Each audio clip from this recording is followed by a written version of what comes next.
దుప్పటి తీయవచ్చి ఉత్తరాయణములో ప్రారంభమయ్యేను తెలుగు పండుగ వెలుగు కీర్తి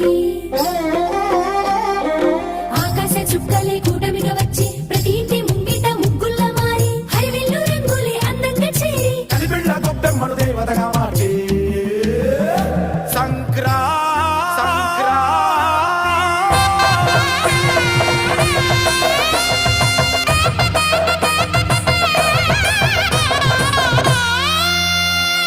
గొబ్బెమ్మ